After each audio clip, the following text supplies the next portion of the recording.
এই শোনো না, আমাদের অন্ধবিশ্বাস চ্যানেলটি যারা এখনো সাবস্ক্রাইব করেননি, প্লিজ সাবস্ক্রাইব করে দাও।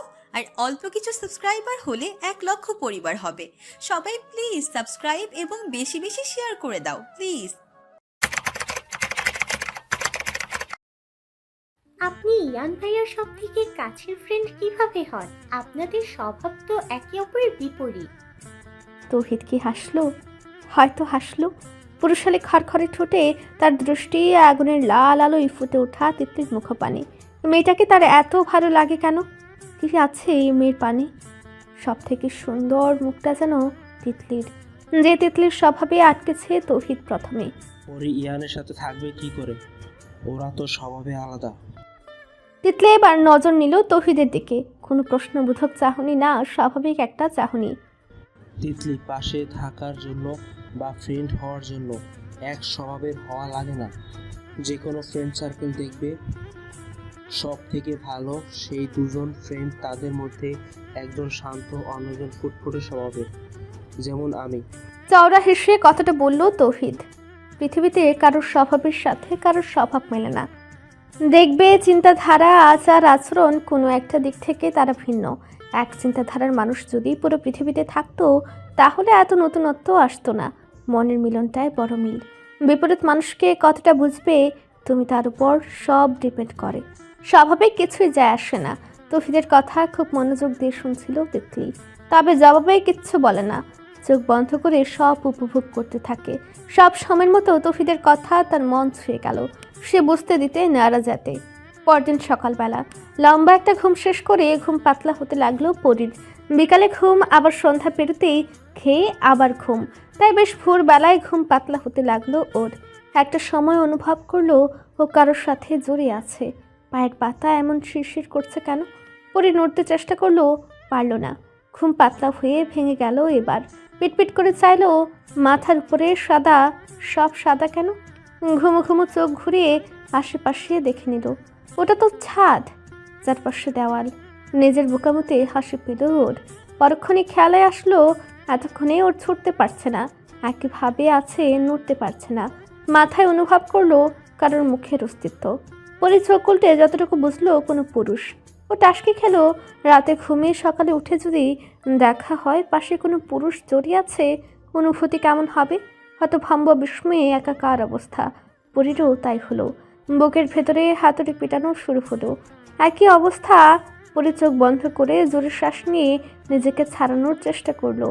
বেশ কিছুক্ষণ নড়তে পুরুষালী হাত ও শাড়ি সরে যাওয়া প্যাটের খোলা জায়গায় পড়তেই ওকে আর পাইকে মৃদু চিৎকার করে উঠল। হা হা, হাত হাত সরান। হাত সরতে সময় নিল না। পরে উঠে বসলো সেই শাড়ি পরনে ওর।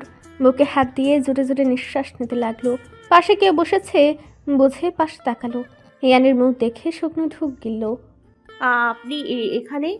ছলনাময়ী বিশ্বাসঘাতনী আমার পরম বন্ধু হয়েও আজ 20 বছর পর আমাকেই পিছন থেকে ছুরি বসাতে চাস? সর্দারগিনি, এর ফল ভালো হবে না। কণ্ঠস্বর ক্রুদ্ধ, আক্রোশ বেরিয়ে আসলো রিয়াদের কণ্ঠ থেকে। এক হাতে কপাল চেপে ধরলো। রাগ নিয়ন্ত্রণ করা দায় হয়ে উঠেছে তার জন্য। এই রাগের উপর লবণ ছিটানোর জন্য তার একমাত্র জামাই যথেষ্ট। তখনই দরজায় কড়া নাড়ল কেউ। রিয়াদ আগের মতোই বসে থেকে অনুমতি দিল ভেতরে আসার। নিঃশব্দে কেউ এসে মাথা নত করে দাঁড়ালো। রিয়াদ অনেকটা সময় যাওয়ার পর সারা শব্দ না পেয়ে ভ্রু সংকুচিত করে নজর তুলে তাকায়। সম্মুখে তিতলি দাঁড়িয়ে আছে মাথা নত করে। অনেকে চুপচাপ দেখাচ্ছে তাকে। রিয়াদের ভ্রু শিথিল হয়। তিতলিকে দেখে উঠে দাঁড়ায়। এগিয়ে গিয়ে থাই গ্লাসের সামনে যে দাঁড়ালো, পকেটে হাত গুজে, মুখের ভাব থমথমে। ছোট আব্বু ডেকেছিলে আমাকে? রিয়াদের থেকে জবাব পাওয়া গেল না। তিতলির অনেকটা অস্বস্তি লাগছে, কেন তা বুঝতে পারছে না। হাত কসলাতে লাগলো আর অপেক্ষা করতে লাগলো রিয়াদের কথা শোনার। তোমার চোখ মুখ এমন কেন তিতলি? রাতে ঘুমাওনি? তিতলির পিলে চমকে উঠলো কথাটা শুনে। চমকানো মুখে উল্টো ফিরে তাকায় রিয়াদের দিকে তাকালো। কই না তো ছোট আব্বু। স্বামী যে কাল রাতে তোমাকে খুঁজলো, কোথায় গিয়েছিলে? সারা বাড়িতে খুঁজেও পেল না। তিতলি শুকনো ঢুক গেল। এসব কথা বলছে কেন? বলে না চোরের মন পুলিশ পুলিশ। তো তিতলির হয়েছে সেই হাল। স্বাভাবিকভাবে কথা গলা দিয়ে বের হচ্ছে না। নিজের বাবার থেকেও ছোট বাবাকে সে বেশি ভয় পায়। হ্যাঁ হ্যাঁ, খুঁজছিল। আমি বাইরের বাইরে ছিলাম, ও খেয়াল করেনি ছোট আব্বু। তুমি তো আসো আর 16-17 দিন মতো।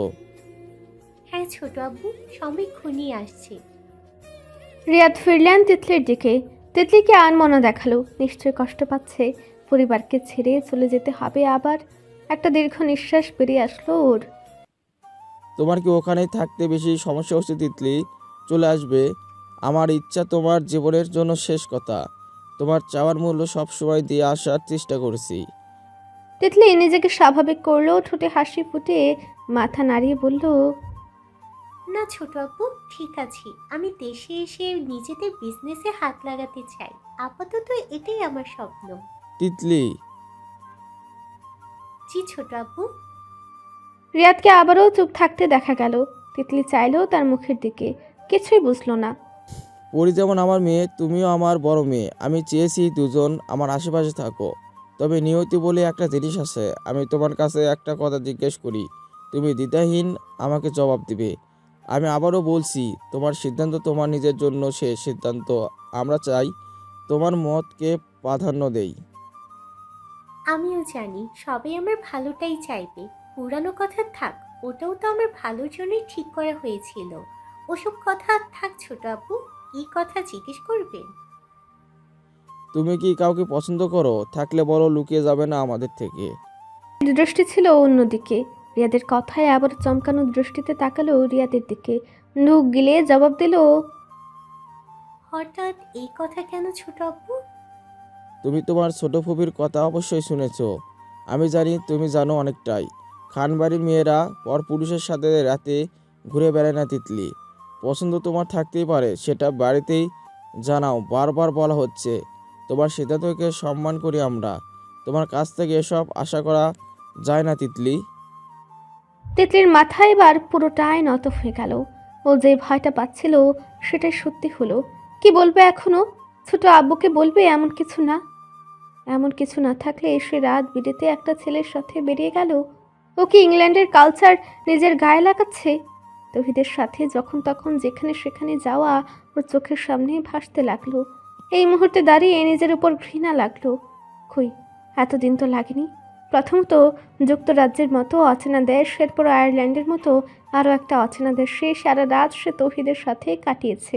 সকাল নেই সন্ধ্যা নেই বাইকে চড়ে যেখানে সেখানে গিয়েছে। আরও কত জায়গায় না গেছে। এমন তো না ও। তিতলি কি বলবে এবার?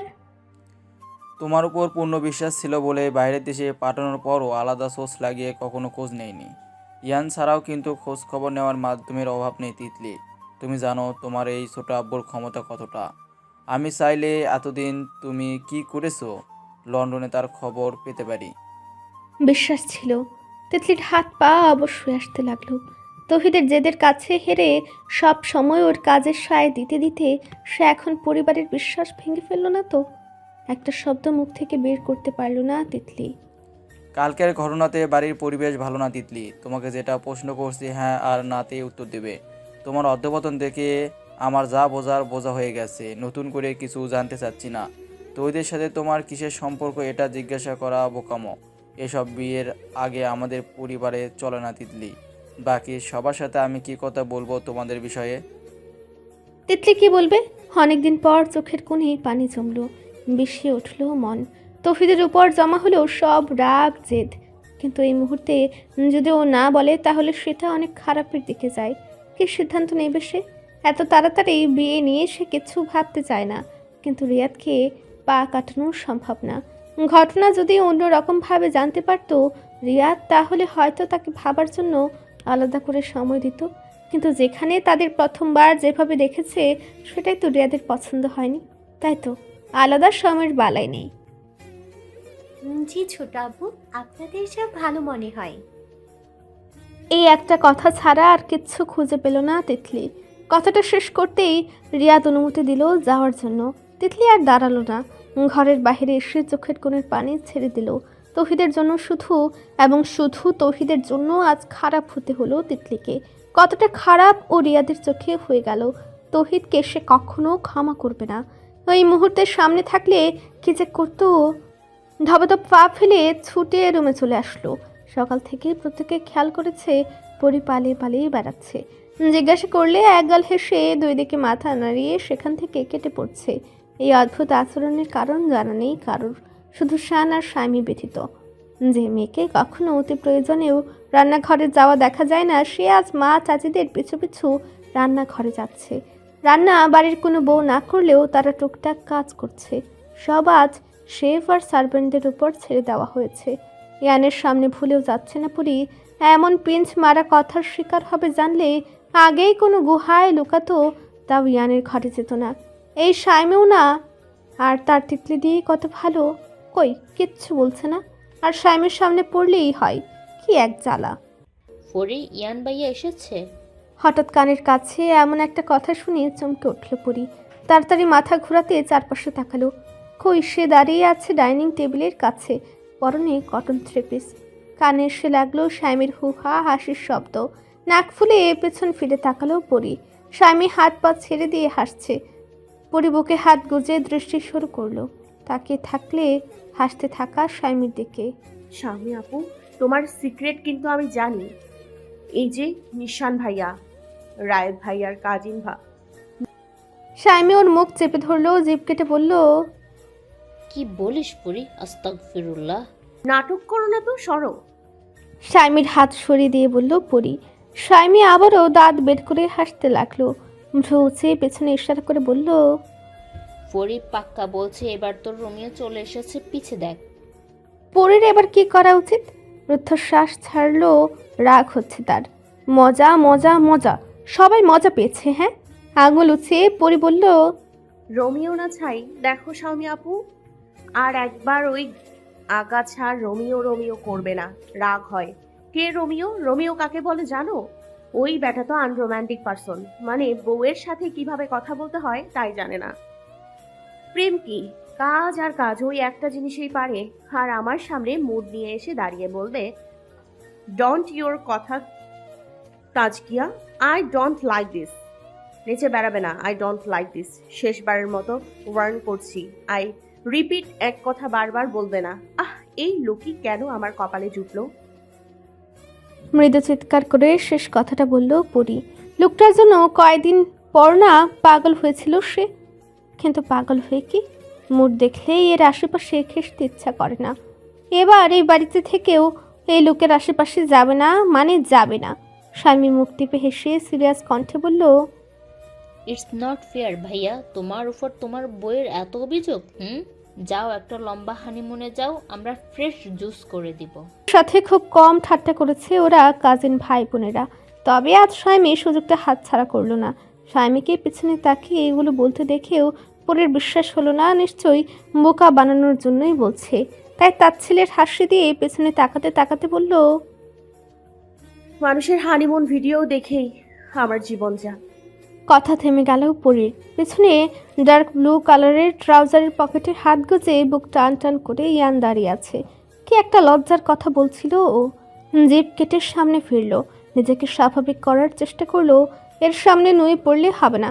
গলা খাকারি দিয়ে বলল, স্বামী আপু, কি বলেছি আমি? যা বলেছি ঠিক বলেছি, বেশি বেশি কথা বলো তুমি, যাও তো। স্বামীকে যেতে বলে সে নিজেই কেটে পড়লো জায়গা থেকে। স্বামী কি করবে? সেও আমতা আমতা করে বোকা হাসি দিয়ে বলল, আমি দেখি ভাইয়া পরি কই গেল। এ পরি কই গেলি? পেছন ফিরে পরীকে ডাকতে ডাকতে নিজেও সরে আসলো। সিঁড়ি দিয়ে নেমে রায়াদ ইয়ানের পাশে দাঁড়ালো। ওর মুখে হাসি। ইয়ানের কাঁধে হালকা চাপড় মেরে বলল, যা ভাই, রিসেপশন পার্টি শেষে হানিমুনে যাওয়ার প্ল্যান কর। থাক, তোর প্ল্যান করা লাগবে না, এটা আমার পক্ষ থেকে গিফট থাকবে তোদের জন্য। কোর্ট এড়ানো যাবে না, কি করবে ভেবেছো? দোতলার লিভিং রুমে বাড়ির সব পুরুষদের ছোটখাটো একটা সভা বসেছে। সবার মধ্যেই থমথমে একটা ভাব বিদ্যমান। তাসের কথাতেও নীরবতা থাকলেও অনেকটা সময়। তবে এসবের মাঝে ইয়ান ভাবলেশীন, গাছাড়া ভাব নিয়ে বসে আছে সে প্রথম থেকেই। তিতাস একবার ওকেও এক নজরে পর্যবেক্ষণ করে নিল। কোর্ট এড়ানো যাবে না, অর্থাৎ পুরীকে সব কিছুতেই ইনভলভ করতে হবে। ও সবটা জানলে অ্যাজ এ অ্যাডাল্ট মেয়ে হিসেবে ওর ডিসিশনই শেষ ডিসিশন হবে। কথাটা রাউসাদ খান বললেন। পরীকে সবটা জানানো এটাই তো কেউ করতে চাচ্ছে না। তবে আর কি করার? এমন না যে তারা পরীক্ষায় নিয়ে যাবে, এমন কোনো চান্স নেই আর হবেও না। পরিচয় বদলে যাওয়ার হবে মেন সমস্যা। কেউ চায় না এমনটা। রাশেদ নিজের বাবার চোখের দিকে তাকিয়ে কিছু বোঝালেন। রেওয়াজ খানের তা বুঝে নিতে অসুবিধা হলো না। তিনি গম্ভীর কণ্ঠে ডাকলেন, ইয়ান, আমার কোনো কিছুতে কিছু যায় আসে না। She is my legal wife, তার গার্ডিয়ান এখন আমি। এই পরিচয় তো চেঞ্জ হওয়ার না।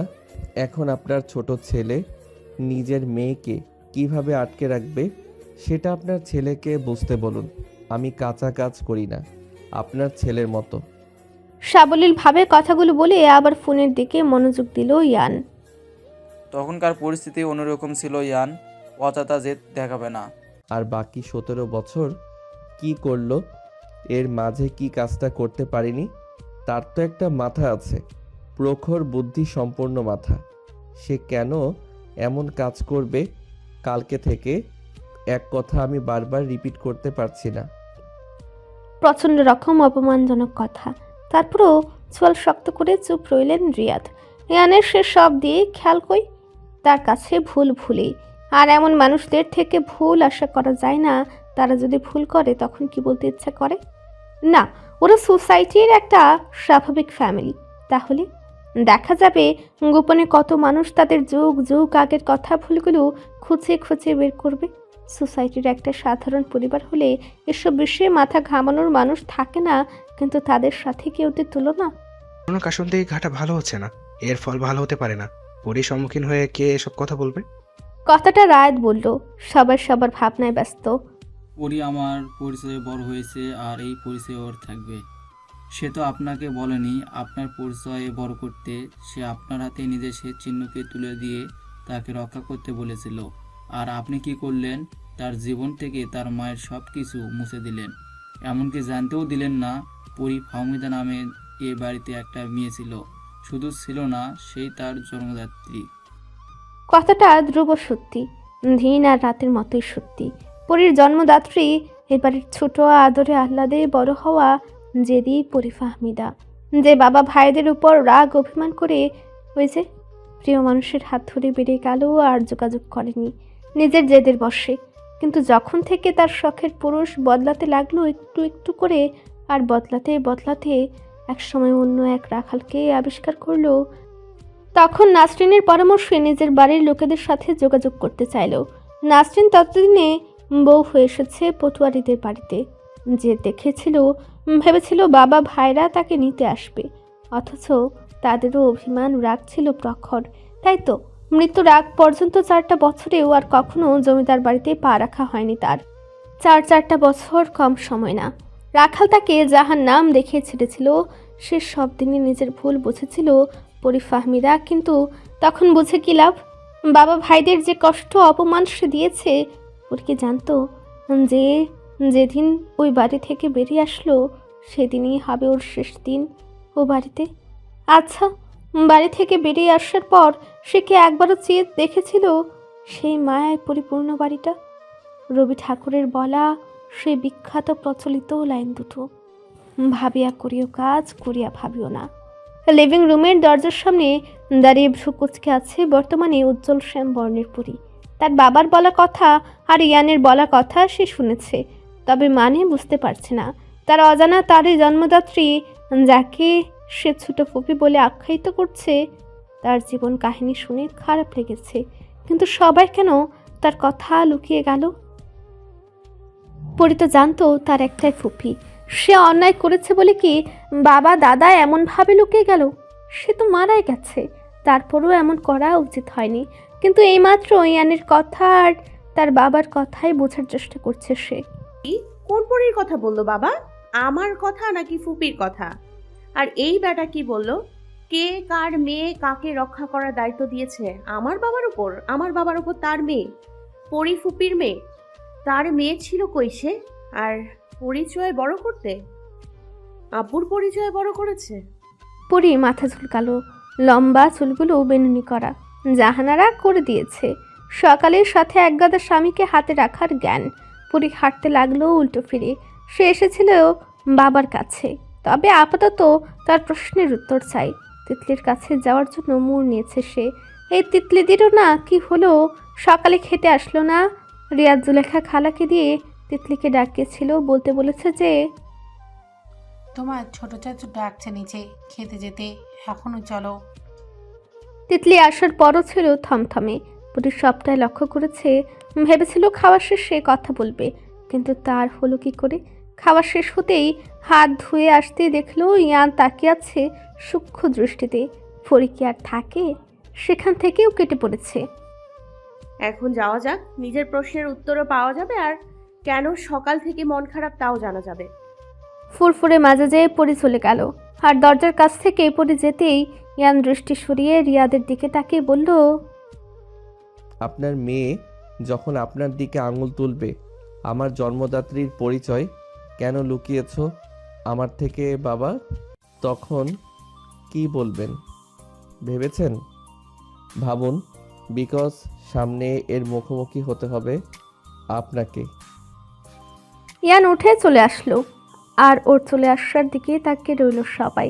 এই সমস্যার সমাধান 1 মিনিটেই হয়ে যাবে, আর সেই সহজ উপায় হলো পরির স্বীকারোক্তি। আমি আমার বর্তমান পরিচয় নিয়ে বাঁচতে চাই। আমি আগে থেকেই সব জানতাম এবং মেনে নিয়েছি। আমি যেতে চাইনি কখনো আমার জন্মদাতার বাড়িতে। ইয়ান দরজার কাছে যেতেই পেছন থেকে রিয়াদ সব রাগ ভুলিয়ে তাকে ডাকলো।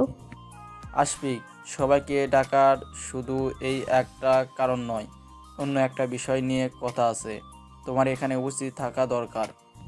রাশেদের মুখভঙ্গি দেখে আজ করা যায়, তিনি জানেন কি কথা। ইয়ান থামলো কিছু একটা ভেবে, ফিরে এসে আগের জায়গায় এসে বসলো। বলুন, কথা না পেঁচিয়ে বলুন। কথাটা যার উদ্দেশ্যে বলুক, রাশেদ নড়েচড়ে বসলেন। ইয়ানের দিকে তাকিয়ে সব সময়ের মতো শান্ত নরম কণ্ঠস্বরে বললেন, তোমার ফ্রেন্ড তৌহিদ তাসিন তিতলির সাথে ওর রিলেশন কেমন? তুমি তো এই বিষয় অবশ্যই জানো। ইয়ান ফ্লোরের দিকে চাইলো, তার কাছে কিছুটা স্পষ্ট হলো। আই রিপিট, বড় চাচ্চু কথা ঘুরিয়ে পেঁচিয়ে বলবেন না। তিতলির সাথে ওর কি রিলেশন সেটা আপনারা আজ না করে অবশ্যই আমাকে ইনভলভ করছেন না। তৌহিদ কেমন ছেলে ইয়ান? ওর পরিবার কেমন? তাদের চিন্তাধারা কেমন? ইয়ান হয়তো একটু হাসলো, খুব ক্ষীণ তাচ্ছিলের হাসি। তৌহিদ যদি ভালো ছেলে হতো তো সে আপনাদের মেয়ের সঙ্গ দিত না। তাড়াহুড়ো আপনাদের কাজ, সেই জন্য কোনো কিছুর ফল আপনারা ভালো পেয়ে থাকেন না। তিতলির জীবন নিয়ে দ্বিতীয়বার একই ভুল করবেন না। আপনাদের কথার সম্মুখীন হয়ে ও যেন আবারও ভুল সিদ্ধান্ত না নেয়। তিতলির ওপর কিছু চাপিয়ে দেওয়া হচ্ছে না ইয়ান। আমাদের বাড়ির মেয়েরা রাত বিরাতে বাইরের কোনো পুরুষের সাথে ঘুরে বেড়ায় না। একটা মেয়ের সেফটি এটা। একটা সম্পর্কে নাম দেওয়ার সিদ্ধান্ত ভুল না। কথাটা বললেন রিয়াদ। রাউশাদ খান আর রেওয়াজ খান আপাতত চুপ আছে, বাকি তিতাসার রায়দও নিশ্চুপ শ্রোতা। কথা বলার উপযুক্ত সময়ের অপেক্ষায় তারা। অতিরিক্ত আহ্লাদে তো তিতলিকে বড় করা হয়নি। মেয়েটা বাস্তববাদী, আবেগে গা ভাসানোর মতো না। এই মুহূর্তে ওকে কোনো সম্পর্কে জুড়ে দেওয়ার মতো ভুল করবেন না। তৌহিদ আর তিতলিকে সময় দিন। ওরা একসাথে থাকবে নাকি, থাকতে পারবে নাকি, এটা ওদের বুঝতে দিন আরও সময় নিয়ে। জীবন তো 1-2 দিনের জন্য নয়। ইয়ান আর থাকলো না, এবার সুজা বেরিয়ে আসলো। রুমে এসে তিতলিকে শুয়ে থাকতে দেখলো পরি। বিছানার উপর উঠে বসে তিতলির কাঁধে হাত রাখলো। তিতলিদি, কি হয়েছে তোমার বলো তো? সকাল থেকে দেখছি চুপচাপ আছো, কথা বলছো না, ঘর থেকে বের হচ্ছ না। মন খারাপ কেন তোমার তিতলিদি? অনেকটা সময় গেলেও উত্তর না পেয়ে পরি আবারও ডাকলো। একটু উঁচু হয়ে দেখলো তিতলির চোখ বন্ধ, মাথায় হাত বুলিয়ে দিতে লাগলো চুপচাপ, আর নানান ভাবনা ভাবতে লাগলো। তখনই তিতলির আওয়াজ পাওয়া গেল। পরি, এখান থেকে যাও, ঘুমাতে দে, হাত বুলিয়ে দাও, লাগবেন না। ও, ঘুমাওনি? মন খারাপ কেন বলো তো আগে? তিতলি নিজের কপাল থেকে পরির হাত সরিয়ে দিল। বিরক্ত লাগছে ওর সব কিছু। আবারও নড়ে চড়ে পড়ে রইল। এমন করছো কেন বলো না, আমি কি করব কিছুই ভালো লাগছে না। তিতলির পাশে শুয়ে পড়ল পরি। এক হাতে তিতলিকে জড়িয়ে আগের অভ্যাস মতো পায়ের উপর এক পা উঠিয়ে দিল। পরির হাত সরিয়ে বিরক্তি কণ্ঠে বলল তিতলি। পা নাড়িয়ে পাটাও সরিয়ে দিল। পরিবেশ অবাক হলো, তারপরও আবারও জড়িয়ে ধরে বলল, পারবো না, আমি এভাবেই থাকবো। আর কয়দিন আছো তুমি? সেই তো আমাকে রেখে চলে যাবে। আমার কষ্ট হয় তিতলিদি, না গেলে হয় না? এতক্ষণে বিরক্তিতে কুঁচকে রাখা মন আর মুখে যেন শীতলতা নামলো পরীর এমন কথায়। তিতলি শ্বাস ছেড়ে নিজেকে স্বাভাবিক করলো। পরীর দেখে ঘুরে ওর মাথায় হাত বুলিয়ে দিল। সরি সোনা, একটা বিষয় নিয়ে ডিস্টার্ব ছিলাম, তাই এমনভাবে কথা বলছি। মন খারাপ করিস না। পরী হালকা হেসে তিতলিকে আষ্টে পৃষ্ঠে জড়িয়ে ধরে বলল, একদমই না দি, আমি তো জানি তোমার মন খারাপ, তাই এমন করছো। এখন বলো তো কি হয়েছে? বাদ দে এসব। কাল রাতে ভাইয়া তোকে এসে নিয়ে গিয়েছিল, সকালে উঠে কেমন চমকালি। পরী যেন আটকে উঠল। তিতলিকে ছেড়ে ওর মুখপানে ভালো করে চেয়ে বলল, তিতলিদি, তুমি নিতে দিলে কেন? কিভাবে নিল? কোলে করে ওই লোকটা আমাকে কোলেও করেছিল। সকালে উঠে আমার হৃৎপিণ্ড আমার কাছে ছিল না, আমি একটুর থেকে অজ্ঞান হইনি জানো। তিতলি হেসে ফেললো। অযথা বেবি হেয়ারগুলোকে গুছিয়ে দিয়ে বলল, এখন থেকে ওইটাই তোর ঘর, বুঝলি? ওখানেই থাকতে হবে। একদমই না, কালকে ইয়ান ব্রো পার্সিয়ালিটি করেছে বলে প্রতিদিন একই হবে। আজকে পরীকে লুকিয়ে রাখবো। রিসেপশন পার্টির ডেট ফিক্সড হলে তারপর সেই দিন ঘর সাজাবো, দেন পরীকে দিয়ে আসবো। শান কথাটা বলতে বলতে ভেতরে প্রবেশ করলো। পরী মুখ কুঁচকে ছিল তিতলির কথায়। ওরা দুজনেই উঠে বসলো। পরী এক্সাইটেড হয়ে বলল, শান ভাইয়া কোথায় লুকাবে বলো? শাইমি তিতলির পাশে এসে ওর কানে কানে বলল, এটা কোন লগ্নে জন্ম হলো বলবি? বরের থেকে পালাতে ভাইয়ের কাছে শুনছে কোথায় লুকাবে? কই বরের সাথে রোমাঞ্চ করবে তা না। তিতলি আবারও হাসলো। হেসে শাইমির মাথায় চাপড় মারলো হালকা করে। শান ওদের দিকে সরু দৃষ্টিতে তাকিয়ে বলল, কি নিয়ে ফিস ফিস করিস তোরা? তোর বনিয়ে? শান মেয়েদের মতো মুখ ভেঙচি দিল শাইমিকে। আমরা মানুষেরা, বিশেষ করে বাঙালিরা, কোনো কথা শোনার পর দ্বিতীয়বারের মতো সেই কথাটি ঠিক নাকি শিওর হওয়ার জন্য বলি হ্যাঁ, কি বললে, কি বলেন বা কি বললি বলে থাকি। এটাকেও সেন্স অফ হিউমার বলে বুঝেছিস পরি? ভালো ছাত্রের মতো মাথা নাড়ায়, অর্থাৎ সে বুঝেছে। শান নিজেও মাথা নেড়ে বলে, এটা তোর বরকে গিয়ে বুঝাবি, ওকে? শানের কথা জোরালো হাসিতে ফেটে পড়ে শাইমি। ওর হাসি পুরো ঘরে বাড়ি খায় যেন। শান কান চেপে ধমক দেয় সাথে সাথেই। হাসবি তো হাসবি, ওভাবে হাসিস কেন? পরে ভুলে বসে রইল নিজের তৈরি করে আনা প্রশ্নগুলো। মনের কোণে পড়ে রইল টলা, যা তিতলির সামনে ধরলে হয়তো বাকিটা খোলাসা করতো তিতলি তাসমিন। বিয়ের পর থেকে পরি ফাহমিদার দিন কাটছিল সুখময়। সব কিছুতেই যেন এক অন্যরকম আবেশের ছোঁয়া। এই আবেশে গা ভাসিয়ে দিন পার করে সে। তবে তার আখ্যায়িত করা আবেশ ফুল। আবেশে তো সেই অনুভূতি, যাতে একবার গা ভাসালে কোনোদিন আর মুক্ত পাওয়া যায় না। রাখাল ছিল ভাই ভক্ত। বিয়ের আগে ছন্ন ছাড়া জীবন কাটালেও বিয়ের পর বড় ভাইয়ের কথায় ভাইয়ের সাথে সব কাজে এদিকে ওদিকে ঘোরাফেরা করে। সাথে দিনে দিনে স্বভাবে পরিবর্তন আসতে থাকে। চাচাতো ভাই কালাম, সালাম এবং তাদের অন্যান্য বন্ধুদের সাথে নামেশা হলেও ওদের সাথে দিনে দিনে সখ্যতা গড়ে ওঠে। ওদের স্বভাব নিজের ভিতর ধারণ করতে করতে নেশাখুরে পরিণত হয়। সঙ্গদোষে লুহা ভাসে। বহু প্রচলিত কথাটা রাখালের ক্ষেত্রেও ফুলে যায়। প্রথম থেকে শাশুড়ি আর বড় যা জামশেদ আলীর সহধর্মিনী খারাপ ব্যবহার করলেও রাখালের ভালোবাসায় সব যেন ধুয়ে যেত। বাড়ির আদরের ছোট মেয়ে হওয়ায় সে যুগেও কোনো কিছু শেখা হয়নি পরীর। কিভাবে শিখবে? মায়ের কাছে কখনো এক দুক্ষণ বসেছে? মা শেখাতে গেলে ভাইয়ারা বলেছে, মা ওর দেখা লাগবে না, আপনি ওকে ছাড়ুন, ওর এখন ঘুরে বেড়ানোর বয়স, আটকান কেন?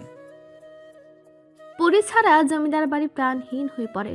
সচ্ছল প্রাণ আর ফিরে পায় না গোটা 7-8 বছরেও। স্বামীর ঘরে যেয়ে সব শিখতে হয় পরীকে। জীবনের প্রথম কুটুটি নাড়া ভুল তো সব হবেই। যার শাশুড়ির কথা তো ফ্রি ছিলই।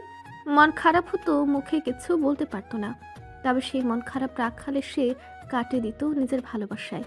মেয়েরা শ্বশুর বাড়ি হাজার কষ্ট পাক, স্বামী নামের বড় ভরসার স্থানটা যদি ঠিক থাকে তো শত কষ্টেও সুখ যে পরিপূর্ণ। পরীর উপর দিয়ে দিনে দিনে অত্যাচার বাড়তে থাকে। রাগ তো ছিলই খানদের উপর, শত্রু বলে কথা। তার বাড়ির সব থেকে আদরের মেয়ে যখন নিজে তাদের ঘরে আসে, তাকে কি আর রানীর হালে রাখে? ঠিক তেমন অবস্থা হয় পরীর। চোখের সামনে বদলে যেতে দেখে শখের পুরুষটাকে। সময় গড়িয়ে 1.5 বছর পূর্ণ হয়ে যায়। বাচ্চা কাচ্চা না হওয়ায় শাশুড়ির নোংরা কথার শিকার হতে হয়। তখন পরী খেয়াল করে রাখালের মাঝে দিনে দিনে পরিবর্তন। শান্ত নজরে তাকিয়ে সব পর্যবেক্ষণ করতে থাকেও। পরপরই এ বাড়িতে বউ হয়ে আসে নাসরিন। হয়তো ভাম্বা হয় পরী, নাসরিন তো তার ভাবি হওয়ার কথা ছিল, ভাইয়ের বউ। হ্যাঁ হয়েছে ভাইয়ের বউ, তবে তা ভাসুরের। নাসরিনের কাছ থেকে সবটাই জানতে পারে। এর মাঝে যোগাযোগ ছিল একটা মানুষের সাথে, তা হলো রীতা। মেয়েটাকে তাকে এত বুঝিয়েছে, যা করেছো এবার নিজের বাড়ির লোকদের কাছে ফিরো, তাদের খুব আদরের তুমি পড়ি, মেনে নেবে। একবার জড়িয়ে ধরে কান্না করো। ভাইদের সাথে একবারের জন্য যোগাযোগ হয়নি তার এই 1.5 বছরে। অভিমানটা ছিল প্রখর তার। সেও দেখতে চেয়েছিল কতদিন তার ভাইয়েরা তাকে না নিতে এসে থাকতে পারে। গত 1 মাস রীতার সাথে যোগাযোগ না করতে পারার কারণ বুঝলো পরী। দীর্ঘ নিঃশ্বাস ফেলল। রীতা এখন তার গম্ভীর ভাইয়ের বউ, তার ছোট ভাবি। বিয়ের 1 মাস পেরিয়ে গেল, অথচ সে জানতেই পারল না। যদি আজ নাসরিন না বলতো, তাহলে হয়তো কখনো জানতেই পারতো না ও। এতটা পর হয়ে গেছে। অভিমান আরো বেড়ে দ্বিগুণ থেকে দ্বিগুণ হলো। পরীর কান্না পেল, নিজেকে নাসরিনের সামনে স্বাভাবিক দেখিয়ে আড়ালে খুব কাঁদল। ওর কান্না দেখার মানুষ যে ফুরিয়ে গেছে তা রাতে টের পেল পরী। অসময়ে শুয়ে থাকা রাখাল আসার পর তার পিছু পিছু থাকা পরীর গত 1.5 বছরের স্বভাব। অথচ সব থেকে বিরত রাখাল যেও দেখল না। প্রথম যে যত্নগুলো করতো পরীর ভেজা চোখে, তা ভেসে উঠল। সেদিন রাখাল রাত করে আসলো। পরীকে ভালো মন্দ কিছু জিজ্ঞাসা করার প্রয়োজন মনে হলো না। যখন প্রয়োজন পড়ল, পরীর কাছে এসে প্রয়োজন মিটিয়ে নিল। পরীর চোখের সামনে আরো ভেসে উঠল গত কয়েক মাসে আস্তে আস্তে রাখালের পরিবর্তন। দিন যায়, রাত যায়, সেকেন্ড, মিনিট, ঘন্টা, দিন, সপ্তাহ, মাস। পরী শুধু পাথর চোখে রাখালের পরিবর্তন দেখতে থাকে। হ্যাঁ, পাথর হয়ে যায় পরী। বাবা মা ভাই বোনদের মুখে চুনকালি মেখে দিয়ে যে শখের পুরুষের সামনে গা ভাসাতে চেয়েছিল সুখের সাগরে, আজ সেই সাগরে সুখের পরিমাণ বিন্দু মাত্র নেই। রাখাল রাত বিড়িতে বাড়ি ফেরে নেশা করে। পরীর উপর অত্যাচার, শারীরিক অত্যাচার। হ্যাঁ, শারীরিকই তো। যার ছোঁয়া পেয়ে সে লজ্জায় নুয়ে যেত, সে তাকে প্রয়োজনে ব্যবহার করছে। পরীর কাছে সে ছোঁয়া বিশ্বের মতো লাগতে লাগলো। নির্জীব হয়ে পড়ে থাকতো। বছরের পর বছর পেরোয়, একটা সময় রাখাল গায়েও হাত তুলতে থাকে বাচ্চা না হওয়ায়। নোংরা ভাষায় গালিগালাজ তো আছেই, সাথে শাশুড়ি জাতও আরো বেশি আছে। ফুলের মতো মিঠা, নুয়ে পড়ে শুকিয়ে যাওয়া ফুলের মতো। নাসরিনের পরামর্শে সে সত্যি ভাইদের সাথে যোগাযোগ করার চেষ্টা করে, কিন্তু পারে না। তাদের রাগ যে খুব, তাই বোনের খবরও নেওয়ার প্রয়োজন মনে করেনি। ভাইদের সাথে যোগাযোগ না হলেও নয়, রীতার সাথে। 3 বছর পর পরীর মাঝে পরিবর্তন হয়ে আসে। সুস্বাস্থ্যের অধিকারী পরী তখন কাঠের মতো, শরীরে অসুস্থতা লেগে থাকে সারা বছর। চোখ ধাঁধানো সৌন্দর্যে অনেক আগেই ভাটা পড়েছে। হাসলে যেখানে মুক্ত ঝরত, যেন সেখানে খড়খড়ে ঠোঁটে নিষ্প্রাণ হাসি।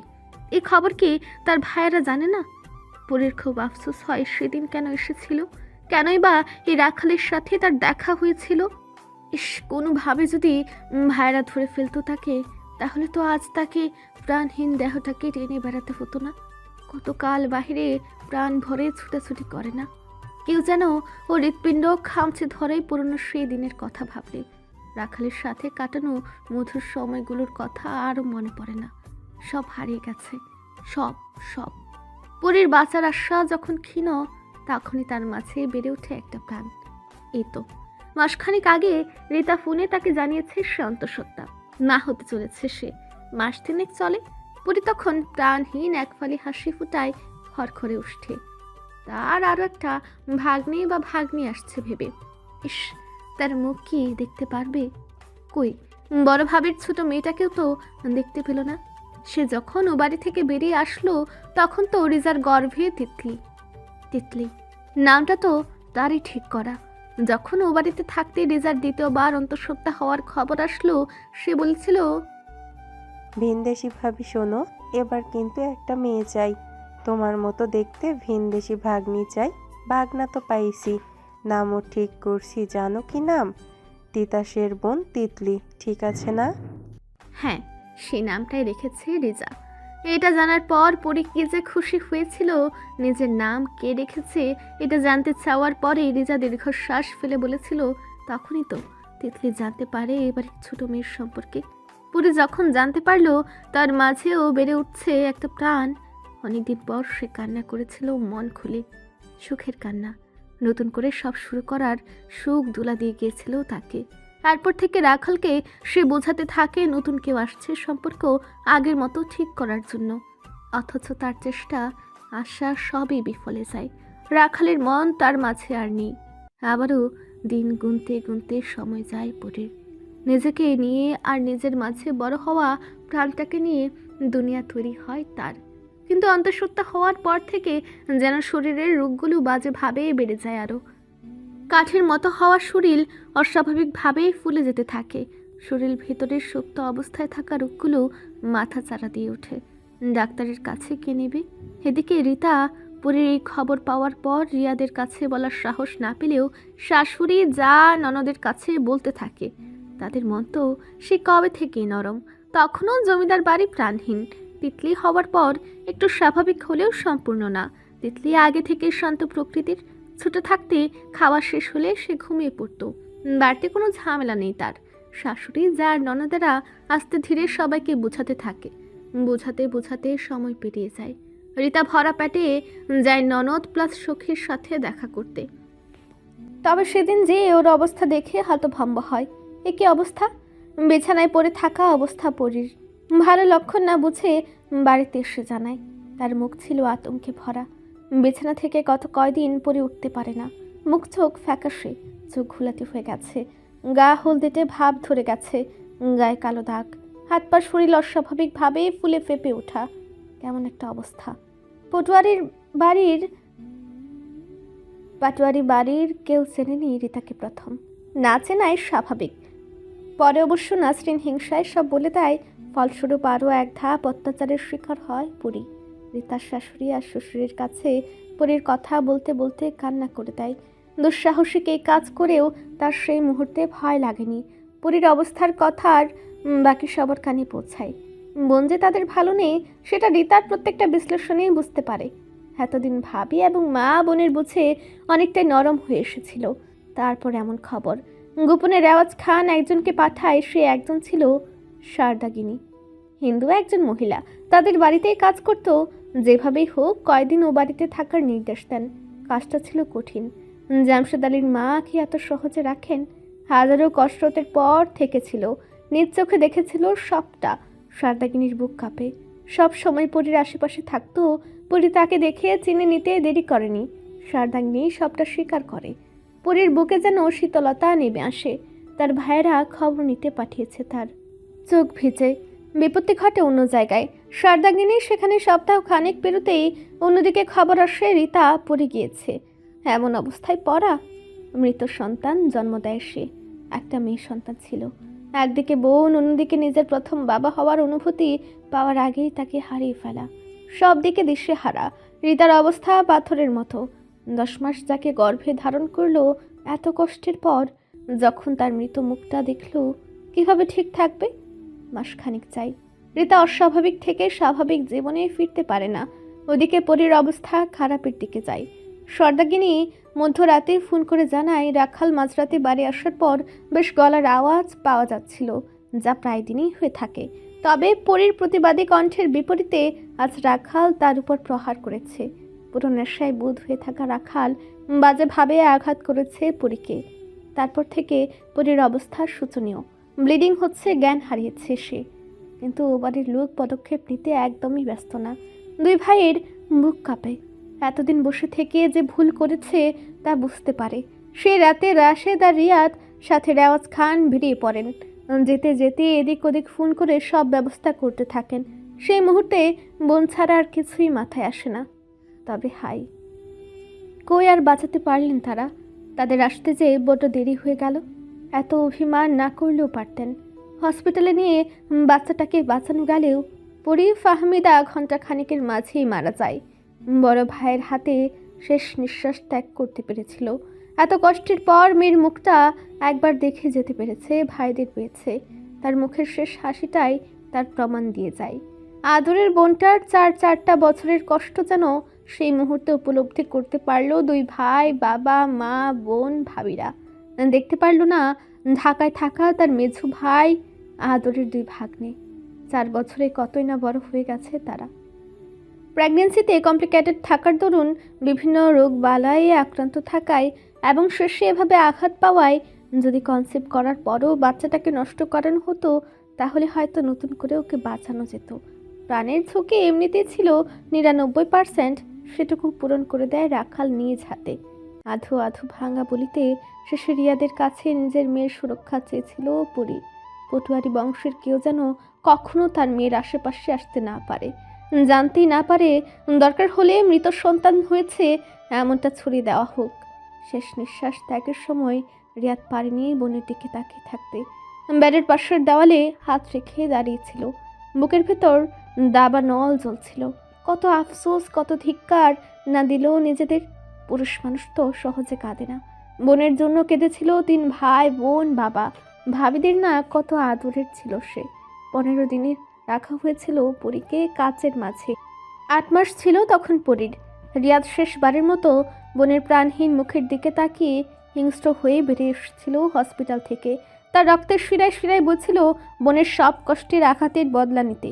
নিজস্ব রামদাও নিয়ে গিয়েছিল রাখালের গলা নামিয়ে দেওয়ার জন্য, কিন্তু রেওয়াজ খানের হুঙ্কারপূর্ণ আদেশ ছিল, রিয়াদ, আমার মেয়েকে যে তিলে তিলে মেরেছে তার মৃত্যু একেবারে কখনো হবে না। বছরের পর বছর একটু একটু করে মারবে তাকে। আমার মেয়ের গায়ে যত পরিমাণ দাগ পড়েছে তার শতগুণ ফেরত দেবে যেন ওর গায়ে। ওদের কাউকে আমি বাঁচতে দেব না, এত সহজে মরতেও দেব না। 2 হাতে হাঁটু খামচে ধরে পাথর হয়ে বসে আছে পুরী। বাহিরে যতটা পাথর, ভেতরে ভেতরে ততটাই ভেঙে যাওয়া মন। আজকে ওর হৃৎপিণ্ড খামচে ধরে রেখেছে। প্রচণ্ড ছটফটানিটা বের করছে হাঁটু খামচে ধরে। নিঃশ্বাস নিতে কষ্ট হচ্ছে ওর। এমন কেন লাগছে? পাশে বসে থাকা নীরা ওকে বুকে আগলে নিল, মাথায় পিঠে হাত বুলিয়ে বলল, তুই তোর মায়ের মতোই হয়েছিস পরি। তুই তোর মায়ের স্বরূপ।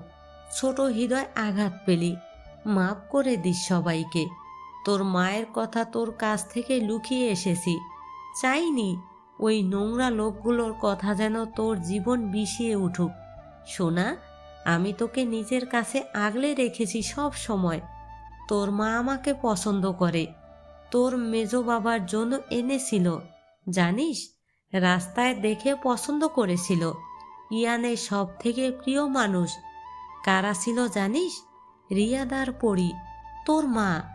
আমি আজ বুঝি তোর বাবার প্রতি ইয়ানের এমন বিতৃষ্ণা কেন। তোর মায়ের খোঁজ নিয়েছিল না 4 বছরে। সে দায়ী করে রিয়াদের জন্য নিজের প্রিয় ফুপ্পিকে হারিয়েছে। তুই জানিস না পরি, তোর মা ঠিক ইয়ানের কতটা প্রিয় ছিল। হয়তো আমার থেকেও বেশি প্রিয়। আমি যদি ওর জীবন থেকে হারিয়ে যেতাম আর পরি থাকতো, তাহলে হয়তো আমাকে ভুলে যেত পরির ভালোবাসায়। তারপর থেকেও আরও গম্ভীর হয়ে যায়, সব কিছু থেকে নিজেকে আড়াল করে। ও আমাদের প্রত্যেকটা কথা শুনে শুনে সব জানতে পেরেছিল। সারা গিনির থেকে সব জেনেছিল। তুই ধারণাও করতে পারবি না ইয়ান ওর মনে তোর জন্য কতটা ভালোবাসা পুষে রেখেছে। পরি চলে যাওয়ার পর যে বাড়ি প্রাণহীন ছিল, পরীর মেয়ে দ্বিতীয় পরি এসে সেই বাড়িতে প্রাণ ফিরিয়ে দিয়েছে। সবাই সেই পরীকেই ফিরে আসতে দেখেছে। সেই পরি যেভাবে বড় হয়েছে, সেইভাবে তুইও পরি হয়ে বড় হয়েছিস। তফাৎ ছিল না কোথাও। তোর দাদা মাসখানেক পর যখন তোকে প্রথম কোলে নিল, তখন তোকে পরি বলে ডেকেছিল। ওই তো তোর নামটাও পরি হয়ে গেল। একটা সময় আমরা ভাবতাম হয়তো তোর ভাগ্য অমন হবে। তোর মাঝে বাড়ির বাকি সবার প্রাণ ভোমরা ছিল, তাই তোকে কখনো ঘরে আটকে রাখেনি। ঘরে আটকে রাখলে যে তোর চঞ্চলতা নুয়ে পড়বে। তুই পরি, তুই সেই পরি যে বাহিরে ডানা মেলে বেড়ালেই জমিদার বাড়িতে প্রাণ ফিরে পায় প্রতিটা ক্ষণে। দিন শেষে তোর সাথে বেড়ানো, সখীগুলোর পেট থেকে বের করা হতো কথা। 17 বছর আগেই তোকে বিয়ে দেওয়া, এসব একটা আতঙ্ক থেকে বাঁচার জন্য। নীরা থামলো, জোরে শ্বাস ফেললো। ঘরে শুধু কয়েকটা মানুষ, যারা জানতো না এতকালে কোনো কিছু। তিতলি, শান, সাইমি, সেজতি, নিতু। আনামকে এসব থেকে দূরে রাখা হয়। ছোট্ট বাচ্চা কি আর বুঝবে? নীরা একটু থেমে আরো নরম কণ্ঠে বলল, মায়ের ছবি দেখবি পরি? কথাটা শেষ করে ঘন্টা দুয়েক আড়ালে রেখে দেওয়া ছবির অ্যালবাম বের করলো। ফ্রেমে আটকানো ছবিটাও বের করলো, যেখানে রেওয়াজ খান আর জাহানারা, তারপর ওরা 5 ভাই বোন, সবার মাঝে পরি ফাহমিদা। পরির ভেজা চোখের দৃষ্টি সেই ছবিটার উপরে গেল প্রথমে। ওর বুক ধক করে উঠল, ভেজা চোখ আরো ভিজে ঝাপসা হয়ে এলো। মুক্তা ছড়ানো হাসি মাখা মুখের অপরূপা সৌন্দর্যে পরিপূর্ণ 15 বছরের কিশোরীকে দেখলো পরি। এর আগে কখনো দেখেনি, তবে নিজেকে তো দেখেছে। অ্যালবামে পুরোটাতে পরির ছোট থেকে বড় হওয়ার ছবি। এটা সেই অ্যালবাম যেটার কথা 3 বছর আগে তার বাবা বড় বাবা বলেছিল। সমুদ্রে ঘুরতে যাওয়া ছবিগুলো একদম শেষে। শুধু পরি ফাহমিদার না, তাজকিয়া, তুবার ছোট থেকে বড় হওয়ার সব ধরনের ছবি আছে।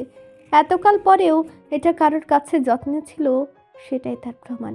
তার একটা বয়সের সাথে পরি ফাহমিদার বয়সেরও ছবি আছে। পরিবারের প্রত্যেকের সাথে পরি ফাহমিদার সব ছবি এখানে লুকিয়ে রাখা হয়েছিল। হ্যাঁ, সেদিন রিজা তাকে দিয়েছিল না এই অ্যালবাম, বলেছিল তার কাছে নেই, মেবি শহরে ইয়ানদের বাড়িতে আছে। সব পরির মাথায় খেলতে থাকে। নীরার বলা তার গালে হাত দিয়ে, এ আমি কাকে দেখছি মা? এ তো দ্বিতীয় পরি। বুকের ভেতর থেকে যেন হৃৎপিণ্ডটা এবার কেউ বের করে আনতে চাইছে।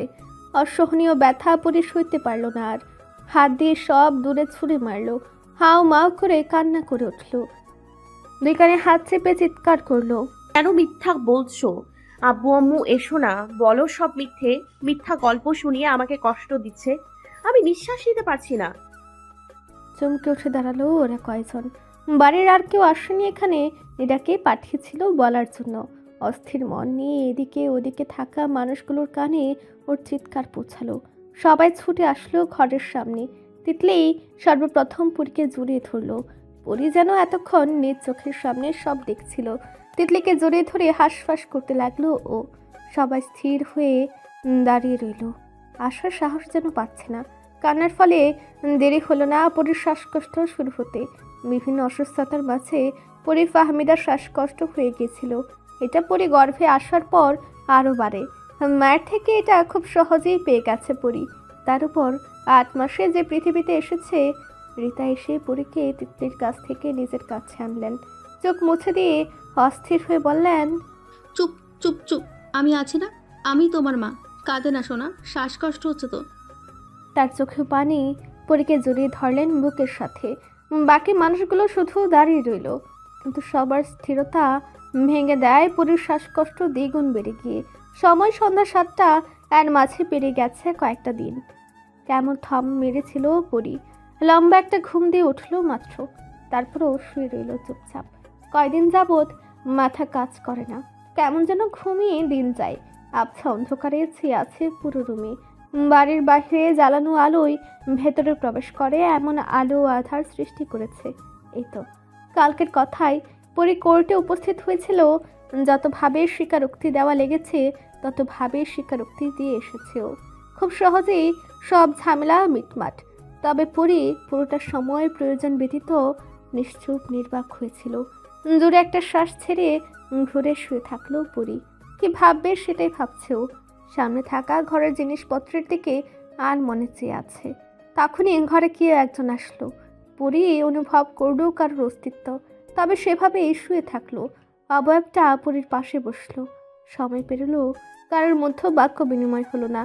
একটা সময় পরি নিজে বলল, আমার কি করা উচিত তিতলিদি? এসব আমি মানতে পারছি না, সব কেন যেন স্বপ্ন মনে হচ্ছে। বলো না সব মিথ্যে। নিস্তব্ধতার মাঝে তিতলির দীর্ঘ নিঃশ্বাসের শব্দ পাওয়া গেল। তিতলিও চুপ থাকলো কিছুটা সময়, তারপর জবাব দিল, আমি এইসব মানতে পারছি না পরি। আমার কাছেও স্বপ্ন মনে হচ্ছে। আমাদের আড়ালে এত ভয়ঙ্কর একটা অতীত ছিল। তবে আমি তোকে বলবো, সব কিছুর শেষ থাকে। ছোট ফুপি কিন্তু তোর জন্মদাত্রী। আমি জানি না দাদুরা কেন এখনো ওদের এভাবে ভালোভাবে বাঁচতে দিয়েছে। তবে তোকে বলবো, প্রতিশোধ নেই, তোর নেওয়া উচিত। যতই তুই ছোট মা আর ছোট বাবাকে পেয়েছিস, সে কিন্তু তোর মা। তোকে একবার ছুতে পেরেছিল নাকি তাও জানি না। ওই মানুষগুলোকে বেঁচে মেরে আয়। তোর পাশে তো ক্ষমতা আছে, এভাবে চুপ করে থাকবি? নরম মনের হলে হয় না রে পরি, অনেক সময় শক্ত হতে হয়। তিতলি অতঃপর মনে মনে বলল, এখন থেকে আমার কাছে এটাই ইয়ান ভাইয়ার সকল উদ্দেশ্য আজ আমি ধরতে পেরেছি। যেভাবেই হোক তোর মনের রাগ আমি নিজে সৃষ্টি করব। দরকার আছে এটার। মা, তোর শাস্তি তুই দিবি। অনেকভাবে দেওয়া যেত, কিন্তু বেস্ট শাস্তি তুই দিতে পারবি। আজ বেশ কয়েকদিন পর পরি নিচে আসলো খাবার খেতে। সবাই উপস্থিত বড়রা আগে খাবার খেয়ে ড্রয়িং রুমে বসে আছে, আর রীতা খাবার বাড়ছিলেন মেয়ের জন্য। কিন্তু পরীকে শাড়ি পরা অবস্থায় নিচে নামতে দেখে অবাক হন। শাড়ি পরেছে পরি? তার পেছনে তিতলি অফ হোয়াইট কালারের একটা সিলভার কামিজ পরা, ল্যাভেন্ডার কালারের একটা এলিস ডিজাইনের শাড়ি, পুরোটাই ল্যাভেন্ডার কালার। হোয়াইট কালারের কবজি পর্যন্ত হাতের কারুকার্য করা ব্লাউজ, হাতের উপর শাড়ির আঁচল দিয়ে ছড়িয়ে রাখা, চুল হাত খোবা করা। গত কয়েকদিন যাবৎ হঠাৎ আবিষ্কার হওয়া গলায়, কানে এবং হাতে একই ডিজাইনের হীরা খচিত কানের ছোট্ট দুল, গলায় লকেট আর হাতে আংটি। চুড়ি দুটোটাও দেখেননি, তবে এখন হীরা খচিত চুড়িও দেখতে পেলেন। মেয়েকে দেখে বেশ মুগ্ধ হলেন তিনি। কাল সকালে ফিরে যাবেন সকলে গ্রামে। পরে কোনো দিকে না তাকিয়ে এসে বসে পড়ল চেয়ারে। তিতলিও বসলো। শান উপস্থিত নেই, হয়তো মেডিকেলে। সাইমি পরীর দিকে তাকিয়ে হেসে বলল, বাহ পরি, তোকে তো সেই সুন্দর লাগছে, মাশাল্লাহ। তোর নাম যেমন পরি, সারাদিন বাড়িতে এভাবে পরির মতন ঘুরে বেড়াবি, বুঝলি? যে কোনো কিছুই হোক, সাইমি একদিনের বেশি সুখ নিতে পারে না। নিরাশ সব বলার পর থেকে থম মেরেছিল নিজেও। একের পর এক ঝটকা, আর কি বাকি আছে ঝটকা খাওয়ার? দুদিন থম মেরে থেকে সেই সব মাথা থেকে ঝেড়ে ফেলতে চাচ্ছে, তাই এমনভাবেই কথা বলছে। গত একদিন ধরে তিতলি প্রচুর মাথা খেয়েছে পরীর। এই তো আজ সকালের কথা। পরীর সব সময়ের মতো থম মেরে কিছু ভাবছিল জানালার পাশে দাঁড়িয়ে। তিতলি এসে ওর পাশে দাঁড়ালো, কাঁধে হাত রাখলো। তবে পরীর মধ্যেও কোনো ভাবা ব্যাগ খুঁজে পাওয়া গেল না। তিতলি ছোট্ট শ্বাস ফেললো। পরি, আমি বুঝতে পারছি তোর কি অবস্থা। হয়তো এই সত্যিটা সামনে না আসলেই ভালো হতো, তবে নিয়তি হয়তো অন্য কিছু চাই। পরি, মেয়ে হয়ে তোর একটা দায়িত্ব আছে। ফুপির সাথে যে অন্যায় হয়েছে তার শাস্তি যে কেউই দিতে পারবে আমাদের বাড়ি, তবে কেউ কেন দেয়নি জানিস? আমি বুঝেছি, সবাই কোথাও না কোথাও চেয়েছে তুই ওদের শাস্তি দিবি। পরি ক্লান্ত চোখে তাকালো তিতলির দিকে, নুয়ে যাওয়া কণ্ঠে বলল, কি শাস্তি দিব? আমার মাথা ফাঁকা ফাঁকা লাগে তিতলি দি, সব অসহ্য লাগছে।